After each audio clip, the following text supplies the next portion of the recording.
CFM spéciale élection. Oh là là, je ne suis pas du tout politique, monsieur. Je m'excuse. Alors là, pas du tout. Moi, je vote pas. Je m'en fous des élections. Après, le reste, la politique, je connais rien. Au contraire, je suis très intéressé par les élections parce qu'elles conditionnent toute notre vie dans les villages, surtout dans les villages. Et nous avons les mêmes emmerdements à la campagne. Parce que c'est quelque chose qui est beaucoup plus proche de nous et on peut avoir une action beaucoup plus efficace. À l'occasion de la campagne électorale, retrouvez vos candidats dans les émissions de CFM. Jean-Luc Thémine, la tête de liste de Ensemble Agissons pour Rio-Pérou. Donc la tête de liste pour Rio-Pérou, tout le monde l'aura compris. Vous n'êtes pas un successeur, mais peut-être une certaine continuité. Je ne vous donnerai pas votre bilan, vous n'êtes pas non plus challenger, puisque vous êtes la seule liste proposée aux électeurs. J'ai cru comprendre quand même que vous étiez très attaché à Rio-Pérou, puisque vous m'avez expliqué que c'est une singularité, que vous y étiez né. Vous étiez né dans une clinique d'obstétrique qui existait à Rio-Pérou. Oui, tout à fait. Donc, Jean-Luc Thémine, je vais avoir 60 ans et je suis né avec mon frère jumeau à la clinique Combel en 66. Donc, un pur Rio-Pérousien. Actuellement président du club de foot. Vivian est venu me voir il y a quelques mois, monsieur le maire, en disant qu'il souhaitait prendre un peu de recul suite à 5 mandats effectués, dont un en tant qu'élu, 3 en tant qu'adjoint et 1 en tant que maire. Et les choses se sont un petit peu imposées à moi, au vu des échanges divers et variés avec une certaine partie de la population ripérousienne. Alors, dans vos documents de campagne qui me servent de trame pour vous faire parler, le premier des points que vous évoquez, c'est la santé.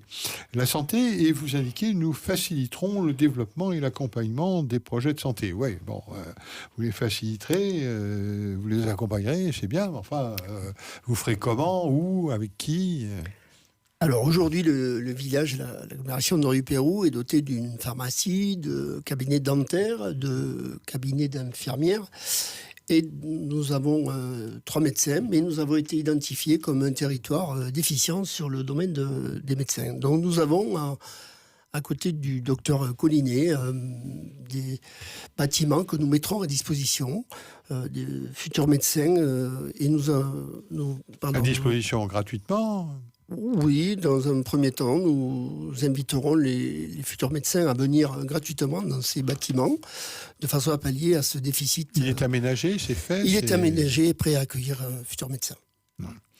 Ben voilà, nous promouvons une médecine de proximité en lien avec l'équipe de soins primaires. Ça veut dire quoi ? C'est une espèce de service d'urgence Nous avons une association qui est en activité, dans laquelle on retrouve le pôle infirmier, les EHPAD, le pharmacien qui officie de façon à coordonner un petit peu tout ce qui tourne autour du bien vieillir à Rio-Pérou, du pôle de la santé, et voilà.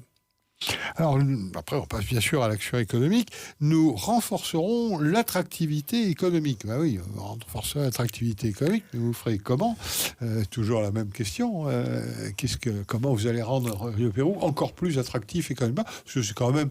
vous visez une économie florissante, mais enfin, celle de l'actuelle n'est pas dépérissante non plus. Absolument pas. Rio-Pérou n'a pas à rougir du commerce dont il bénéficie, avec toutes sortes de commerces, des métiers de bouche, des métiers de vêtements, des métiers dans le bâtiment. Nous faciliterons donc l'intégration à la fois d'artisans et de commerçants par l'achat de fonciers dont nous disposons sur le bord de la 911. Effectivement, on peut s'apercevoir que sur des villages comme Rio-Pérou et bien d'autres, le commerce a muté. Quand la rue commerçante d'avant l'est un petit peu moins, mais nous disposons d'une union de commerçants et d'une dynamique assez intéressante sur le village. Vous m'avez parlé d'une rénovation du marché couvert. C'est une activité économique, ça. Voilà, le marché couvert donc est un bâtiment qui est au fond du village et qui, sur l'époque, abritait les foires et marchés de bestiaux. Il y a quelques années, le choix a été fait de déplacer le marché aux bestiaux sur la commune de la Salle de Tapegales, un projet porté par la communauté de communes. Aujourd'hui, ce bâtiment, un très beau bâtiment, un site en bas du village, a bénéficié d'un don du comité Foire Expo qui a été mis sur la rénovation de la toiture avec l'enlèvement de tôles ambiantées et la pose de panneaux photovoltaïques qui serviront aussi à produire de l'électricité pour les bâtiments publics du village. Et ça, c'est en fonctionnement, ça, pour l'instant. C'est en cours d'installation et ça fonctionnera d'ici la fin de l'année. Et le marché lui-même, il fonctionne? Le marché aujourd'hui abrite juste des événements tels que les manifestations organisées par le comité des fêtes avec le 15 août, le bal de Pâques, le bal irlandais avec les groupes irlandais au mois d'août et les fêtes votives au niveau du début juillet. Actuellement, ce bâtiment ne sert qu'à ça. Il n'y a pas de marché hebdomadaire à Rieux-Perrot? Il y a un marché hebdomadaire, effectivement, tous les troisièmes mercredis du mois, et le mardi soir, qui officie et qui met en avant les circuits courts. Et il y a les marchés de producteurs de pays, qui font partie de la charte de la Chambre d'agriculture, qui démarrent environ au mi-juin, et ce jusqu'à mi-septembre. Il n'a pas besoin du marché couvert. Il n'a pas besoin du marché couvert, puisqu'il fait toujours très beau à Rieux-Perrot. Une attention particulière sera apportée sur le bâti existant et vous précisez, le marché couvert, on vient d'en parler, vous précisez la maison pour tous. De quoi s'agit-il?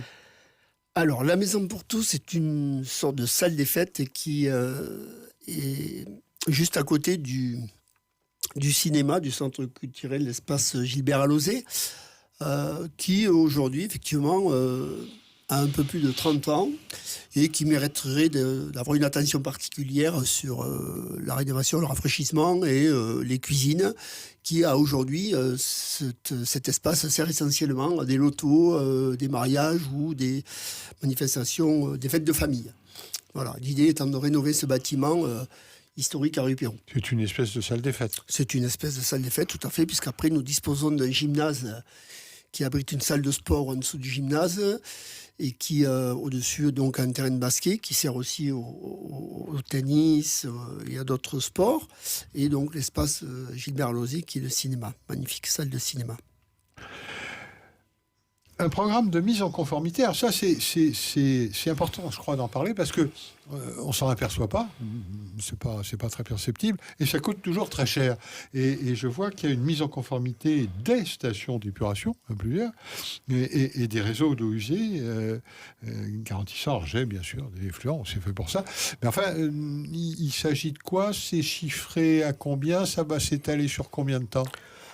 Alors actuellement, les stations d'épuration des petits villages avoisinants et dépendants de la commune de Rieux-Perrot, tels que Le Terron, Rivière, sont entretenues et ont été rénovées récemment. Pour les stations d'épuration de Rieux-Perrot, elles sont suivies et entretenues régulièrement par un employé communal et toute une équipe. Et le projet porte sur plus d'1 million d'euros. Et sur les 4-5 ans à venir, il est évident qu'il faudra continuer à œuvrer et à maintenir cette station. Aujourd'hui, nous faisons l'objet d'une notation assez avantageuse à notre égard, eu égard l'entretien que nous maintenons sur ces sites. La jeunesse et l'éducation, je n'ai rien vu à propos des écoles, tout est en ordre de ce côté-là? Tout est en ordre de ce côté-là. On arrive à maintenir les effectifs tant sur les écoles publiques et privées. Une rénovation sera amenée sur l'école publique en bas au niveau de la toiture, juste des travaux d'entretien. Le pôle enfance-jeunesse sera achevé. Nous serons acteurs dans la réflexion menée sur la relance. Mais enfin, le pôle enfance-jeunesse, il s'agit de quoi? C'est un centre de loisirs? Alors, le pôle enfance-jeunesse est un centre de loisirs, effectivement, situé sur la route de la Chapelle, qui avant abritait le centre machinisme agricole, historiquement connu. Précédemment, il y a de cela une trentaine d'années, ce bâtiment faisait l'objet de formations agricoles et était reconnu. Ils étaient essentiellement 3 sur le territoire national. Aujourd'hui, le pôle enfance-jeunesse accueille un grand nombre d'enfants de la communauté de communes et des villages avoisinants. 36% seulement sont Rieux-Perrosains et accueille une tranche d'âge allant de 5-6 ans à 12 ans. L'idée étant que les projets engagés, qui se chiffrent à hauteur de 1,2 million, soit débuter dans les mois à venir afin de pouvoir faire rentrer les enfants en début d'année 2027. Ce sera un des projets qui nous occupera lors de la première année.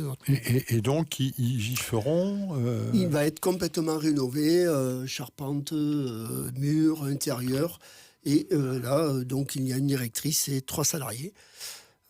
Voilà. Municipaux ou communautaires. Communautaires. Non, pardon, municipaux. Et donc, pour animer, quelle activité? Ça va être de la formation, ça va être du loisir? C'est un centre de loisirs avec organisation d'activités diverses et variées, des sorties aussi éducatives, et ce pendant les périodes de vacances et périscolaires. Ouais, alors ça allait jusqu'à 12 ans, et je vois qu'après, au-delà des 12 ans, sont des adolescents, et vous souhaitez relancer la cohésion entre nos adolescents. Ça veut dire quoi? C'est quoi la cohésion entre adolescents? Pour faire quoi? Voilà. En fait, nous sommes aperçus qu'aujourd'hui, eu égard les divers sports proposés sur la commune et ses environs, nous avions une tranche d'enfants qui ne faisaient pas de sport et qui avant pouvaient se rendre à l'association qui avait été créée sur les ados, qui s'appelait Riverstone. Cette association aujourd'hui n'existe pas, et nos enfants qui se retrouvent dans cette tranche d'âge sont amenés à aller dans d'autres communes avoisinantes, et nous avons l'ambition de recréer une forme d'association type Riverstone, de façon à occuper cette tranche d'âge qui a besoin d'être occupée et d'être éloignés, je dirais, de ces téléphones portables qui les rendent un petit peu oisifs. Et quelles actions on leur proposera? Quelle activité? Alors, il y a des sorties découvertes, de l'escalade, des sorties sur des semaines entières, des sorties VTT, des activités essentiellement liées au sport, à l'écoute de la musique, à l'échange entre eux. Voilà. Là aussi, ça mobilise quel personnel? Ça mobilisera environ entre 2 et 3 éducateurs. Pour l'instant, ça n'existe pas. Pour l'instant, cela n'existe pas. Ça a existé, c'est quelque chose qui s'est arrêté. Alors, vous envisagez de promouvoir le pouvoir et de faire rayonner Rio-Pérou. Alors, la question, c'est de savoir comment, sachant qu'il y a quand même des industries, des commerces, et puis également quelques beaux édifices. J'allais dire, Rio-Pérou rayonne déjà de par sa position. Rio-Pérou était chef-lieu de canton. Rio-Pérou a aujourd'hui stoppé, si je puis dire, si on peut employer le terme stopper, l'hémorragie avec ce dernier mandat qui a permis de maintenir une population supérieure à 2000 habitants. Je vous le disais tout à l'heure en introduction, Rio-Pérou est doté de beaucoup de commerces, de beaucoup d'activités d'associations sportives et autres, d'associations culturelles, d'un cinéma. Il n'est pas rare que je croise des gens, et Dieu sait si j'en connais quelques-uns, qui viennent à Rio-Pérou voir des films de cinéma, puisque nous sommes aussi diffuseurs de films de grands spectacles que nous ne gardons pas souvent, pas longtemps sur la durée, mais nous les avons tous en visionnage.